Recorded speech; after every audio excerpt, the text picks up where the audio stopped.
ma tondo mingi yenge kino na bandeko balandi sika banso kozwami kolanda biso nganga ngunzalo wa nkulu wa ntimu Kongo wapi iye lisusu toye bongo liboso na bino mpona kotalisa bino bongo mai oyo wapi ezali koleka na mokili mobimba bo elingi baye bazokamba puissance mondiale actuelle loposo pembe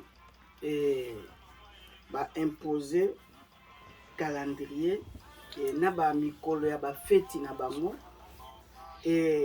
batambusi yango esika nyonso bakendaki bongo kokonza to bongo na bakoloni na bango nde wapi oyo tokolobela lelo na mwa mokuse fete ya Noël donc d'origine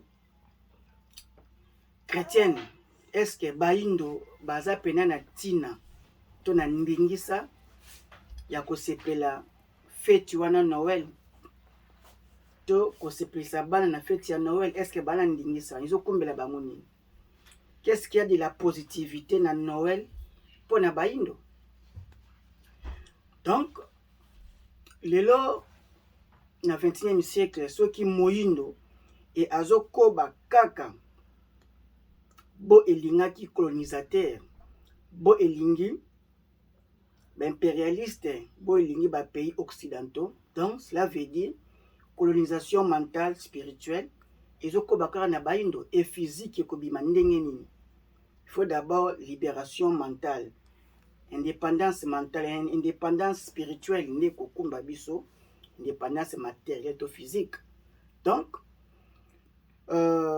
ezali pasi komona tout un peuple, destination ya continent mobimba, race mobimba ekangama na biye ya bapaya ekoba kolanda kotikala à l'éternité na mai bapaya bakumbaki oyo bateki bakoko oyo kino lelo balingi nkita ya baindo kasi balingi baindo yango te.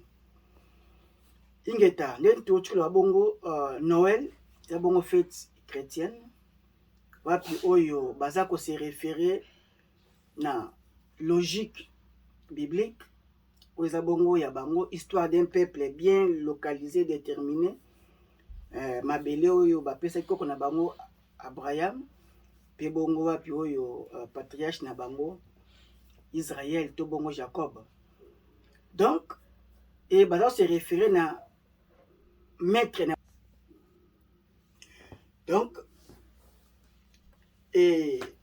à la personne Jésus étant que sauveur de la race blanche parce que Yemoko na Matthieu 15-24 à faire définir mission na j'ai été envoyé ko brebis perdu la maison d'Israël. Donc Jacob, donc fête wana eza nanu fête juif mais peuple juif Yemoko azala no kokota na bisengo ya fête wana parce que comme dit fête moko chrétien ba romain ba instauré les 25 les 24 les 25 fête wana obongwe baneko exister kala na ba divinité na bango nde ba coller la personne Jésus oyo bongo ba bimisi comme si sauver à humanité.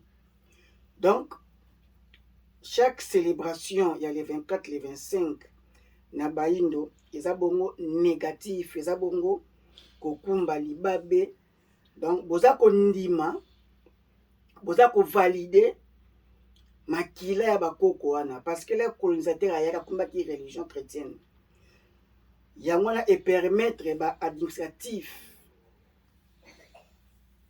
colonial et bakoka bongo ko dominer peuple noir.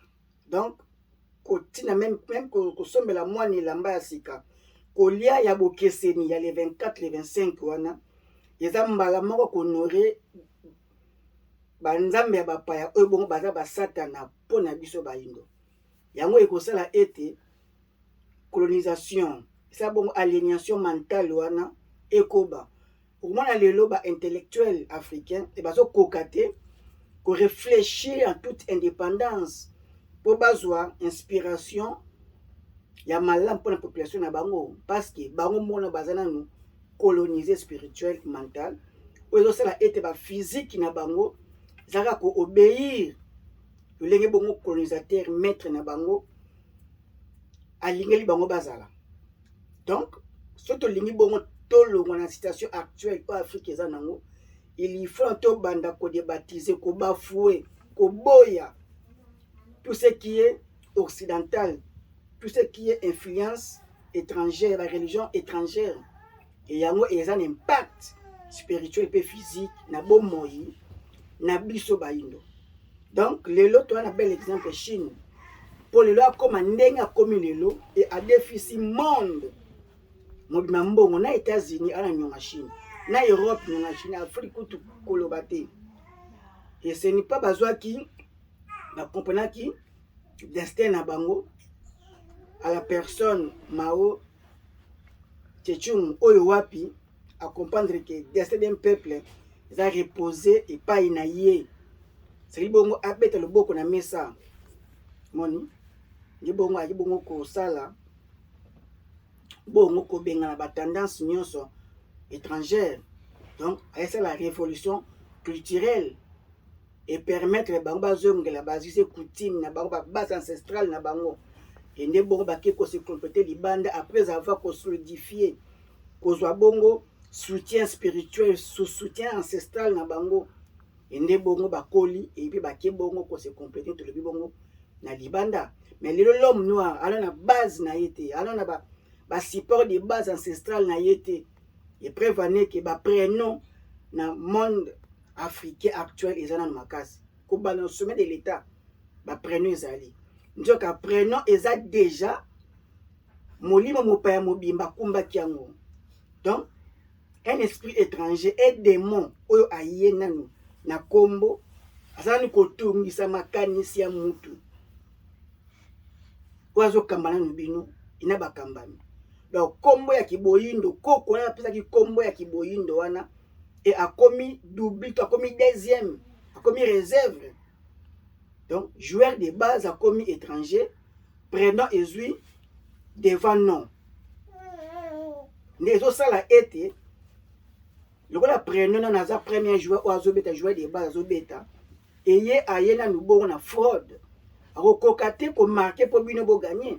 Donc un vrai joueur botie na ban il faut akota nde bongo débaptisation kolongola na bakoma bapaya et kotia kozongisa kombo na biso eza bongo kotia mukolo mboka abeta pona lukumu ya mboka mais bozui joueur mopaya botie ye corrompu oyo azobeta déjà po bino bopola ya otomona ke élite intellectuelle nyonso lokola Occident déjà comme na base éducation akangi biso déjà na système éducatif oyo bongo esali ba dirigeant na biso lelo bakamba biso babimi na l'école occidentale wana. Donc baza déjà corrompu dès leur naissance. Donc ce que tolingi Afrique émergent renaissance africaine il faut un système éducatif primordial échanger et tolongola bakomba bapaya oyo eza impact spirituel parce que énergie négative ezwi possession ya corps oyo ezosala mosala na bamboka na biso ya Afrique to pe bongo ya Congo. Donc fête ya Noël eza bongo fête ya bapaya milimo bapaya bonzama bapaya et na logique na yango fils unique Jésus ye wana Emmanuel Noël nde bazo célébrer soi-disant naissance na ye ezala le 25 décembre ezala ezaki hiver ezala fête ba ezo concerner baindo en quoi bana to na ko fêter ngo et porter nini ceux qui dépensent inutilité et ndenge déjà to sepelaka bana donc to ada ko instruire bana ete ba sepelaka ngo donc bana ba déjà aliéné dès le bas âge que fête ya mwana moko mundela botama fils unique ya Nzambe.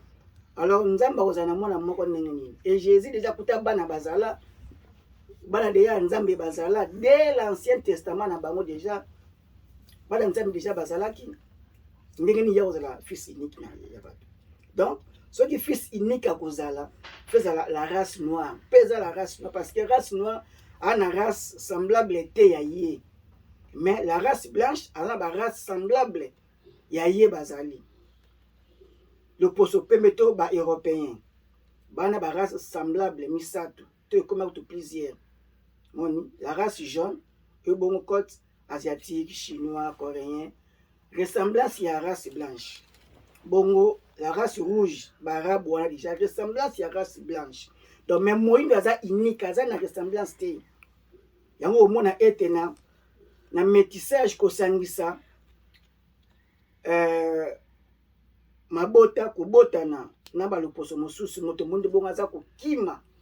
C'est un 5% de tika le poso pembe bien que mélanine ya monde bon eza makasi, mais na côté ya ko bota mariage racial au mona la race noire ba génie racial bazo kima bazo boya monde bon azala na doubli ne bon monde bon azo tika la unique au mona te métissage yesa ma mingi ezozwa mingi le poso pembe mwana bo bakobotama na mariage racial moto monde bona mona moto pembe to bona ba race mosusu mwana kozaka na suki ya kolemba zolo mulai do ana tendance mingi le poso pembe mais ki boyindo bongo ezate donc toza jaloux ba jeune créateur ba die de race baza jaloux komona ete ko sansa nzoto to bongo kobotama na mariage racial eza interdit na bonzambe na bokoko na biso. Donc tobima na lecture na réalité occidentale et sungi biso te comme si biso esclave. Même na diaspora bazo comprendre te que koya na grande masse na ba pays occidental na ba mboka na bango eza bongo néocolonialisme mobimba. Donc il faut nanu tobima mental, spirituel et puis physique na biso faut zonga na belia ba koko ba biso ndebo to comme indépendant. Bien que tu es dans les pays occidentaux, mais ceux qui présence physique nous est en Afrique, veut dire la moitié nous est à kuna. Et ceux qui mutoki nous est à kuna, ça veut dire nous étions molona qui kuna, brique na yo moko est à kuna en Afrique, et donc représenter physique na yo, tu as espérer na retour physique. D'abord faut retour spirituel. Et to bi manabi yamba bapaya. La religion chrétienne, islam, bouddhisme. Eza religion o importé o eza libebi na baindo ekokoka te kopesa biso bolamu o tozoluka na mabele na biso pamba te Dieu est esprit. Tout ce qui est physique euti na molimo. Donc même ba découverte ya ba minéraux d'abord ça sur plan spirituel bango pe bazana ba batami sumine na babala ba génie créateur na bango o ba consultaka mais baindo ba yokoka même pas pour promouvoir la valeur wana bato babota made na savoir na connaissance pour ressembler bango pour na bien ya Congo pe bien Afrique. Est-ce que boye ba ketina wapi France fana loba la carte africaine en forme ya revolver kachati bonga za Congo. Donc pour mundu za mundu qu'il faut bonga beta. Alors lisas ko bima pour ekwesa mungunya babeza na Congo gachette. Donc message ya Congo a kokumba. Donc message ya fumu kimbangu ya tradition africaine, ya religion africaine, yango ne ko sala ete ko sa système occidental. Mais lelo Afrique to Congo ngo la susu na pasi makasi pamba te Occident atie misu mingi na Congo. Ba organisation nyonso yeka na Congo. Yango mona ete Angola 27 ans guerre. ONU, MONUSCO, baza kuna te bakena pe kuna te.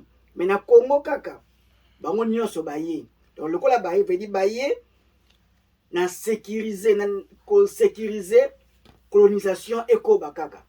Et puis ba o ba bibi ba kelasi na bango. Couche nyonso et baza ko acclamer aveuglement. Donc il faut to bima et tout ça la rétrospective totale pas to outil faites oyo et pour tenir la foi chrétienne, islam, bouddhisme, la foi la religion étrangère et pour tenir na Congo. Donc moindo azo ngapena moindo na 100% na ye et diaspora a comprendre que combat ezana no spirituel. To bunana na molimo, il faut na alongwa na ba foi chrétienne. Ba mateza déjà ko affaiblir biso alongwa na ba komba ba paya. Tozo que c'est ba komba ba kulu ba koko ba biso parce que énergie wana eya kolata biso po tobunda etumba oyo na bango na toute victoire. Pamba te nos ancêtres baza capable ya délivrance ya Afrique à travers biso bana na bango. Donc tobima na fête ya Noël pamba te eza kopesa bokasi na mopaya. Et peuple Eli aza peuple noir parce que noir toyebi aza moko, il est unique. Et la race o aza résistant na ba tempérie nyonso. Donc biso de peuple Eli to promouvoir toi la fière ya ozala boyindo et to bisa ba valeur na biso ki bo moto na biso yango nde tata mokeli apesa ki biso yango pesa na tine eza osala liaison na ba ancêtre na biso na ba génie créateur na biso. Donc koluka kozala artificiel et bongo eza kolongola état primitif na biso totika bakomba bakoko ba biso to sepela feti ya bakoko ba biso mbotama ya fumuki mbangu toyeba histoire ya ba ancêtre na biso et tozala fier ya kozala biso bayindo na kati ya religion africaine na bandi nyonso aussi la mokolo moko te sili bongo tobanda ndako ebanda kaka na briki moko ndako ezobanda même na kotimula libulu soki tobandi te ezala biso mpasi il faut tobanda tondima korepousser spiritualité étrangère tozonga na spiritualité africaine wapi oyo susu ekopermettre biso même bana na biso bakoba etumba. Donc faut toluka nzela tozokende na nzela mopaya il faut siko tovutuka tozonga na nzela oyo ya biso po tokoba nzela wana bana biso bakoba kino kipanze Afrique. Afrique na temps actuel le 21e siècle tokoki kozala na état oyo toza nango te tokoki te kobetela mopaya maboko e tolobaka eloko moko chasseur moko akendaka zamba mpona bolamu ya nyama e pêcheur moko takendaka na ebale mpona bolamu ya mbisi te. Donc tosala angele akoki kosala ezaleli ya kobokola nyama eza mpo azwaka ye mpona bolamu na ye akoki mpe na ebale mpo ya mosusu abokola mbisi ezali mpona azwaka liaka mpona bolamu na ye.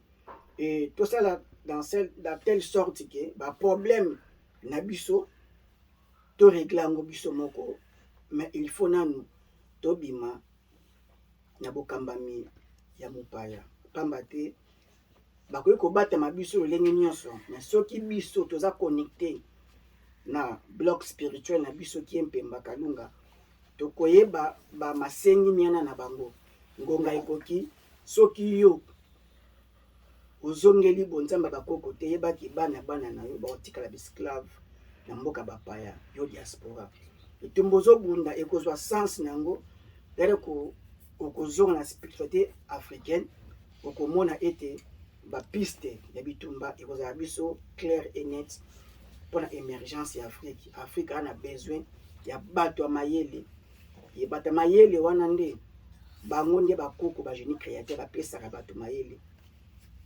Invention eza déjà na monde spirituel ya Afrique na niveau makasi koleka mais il faut siko bazwa yo balakisa yo balotisa yo baoriente yo bainspire yo yo tiango na physique mais oza déconnecté na bango okomi connecté na l'homme physique, l'homme blanc. Lecture ya komi, livre ya komi, film ya sali, nzembo ya yembi yango oyo eza monde ya inspiration na ya déviation et yo bima na réalité occidentale parce que bango bato baza nani kokamba mokili tobima na tout ce qui est ya mopaya et tozongela kiboyindo yango nde lobiko na biso axe central na nouvelle ère na biso oyo fumuki mbangu mvuluzi ya bandombe yaki mpavita ba référence elenge mwasi ya 22 ans tombama mpona sango oyo ye baza ebele e nengo azinga moni wapi bakobaki etumba tina age ya kimobange bazobundisa portugais moni na royaume ndongo matamba pobo baboyaki base soumettre batika bana na bango libota na bango na kibowumbu yo pe diaspora kolinga totika bana na biso na système occidental na système étranger oyo ezokoba kokonza biso kotina mbongo na Afrique eza solution penza te pamba te kifoni tosala même système monétaire na to créer ba système oyo biso mo tokobimisa na kati na biso mpona avantage na biso bakolukela biso bolamu te tomilukela bolamu kati na biso na kozonga na spiritualité africaine wapi oyo na kimbangisme authentique ya religion africaine vutuka fumu kimbangu na bandi ngonga ekoki mwana ya Congo mwana ya Afrika atelema mpona indépendance spirituelle matondo bokobi ezali mozindo nango ezali tobenga tokoma po bongo tokoka bongo kozwa mozindo ya boyebi oyo topesi longonia na bayebanso bazwaki ngonga ya kolanda biso epai bongo bozwami mpengo bayenge ekende na banso oyo deja bazongi na bonzambe na biso ya bayindo wapi oyo bazotya fumu kimbango liboso bomoi na bango culture africaine tradition africaine liboso wapi oyo deja baza kopromouvoir bavaleur africaine na comportement na bango na kozala na bango nilobeli na bango na olata na bango longonia mingi tokoba bongo etumba elonga ezali loposo moko atikala akibowumbu éternel même peuple juif azongaka moto moindo akozonga na mabele ya Congo na mabele ya Congo Kachopa wapi oyo ebengami Afrique actuelle mais lobi moindo akozwa kibokonzi na ye po azongisa mokili olingi tata mokili alingelaki yango elonga mpona maboko ya satana oyo boko bazwi connaissance epa na biso na Égypte antique lelo bakomi kosala bavaccin mpona destruction ya humanité plus mingi destruction ya race noire mpona bonne foi à transmettre connaissance na mokili mais lelo bakomi su koya koluka extermination ya loposo ya nzambe peuple eli ya tata mokili ngonga ekoki fumu kimbamba alongo bakoko bazobundela biso na molimo na mosuni biso bana ya Congo bana Afrika totelama po tokompanie etumba oyo kina kipwanza libération ya la race noire matondo na bayebanso matondo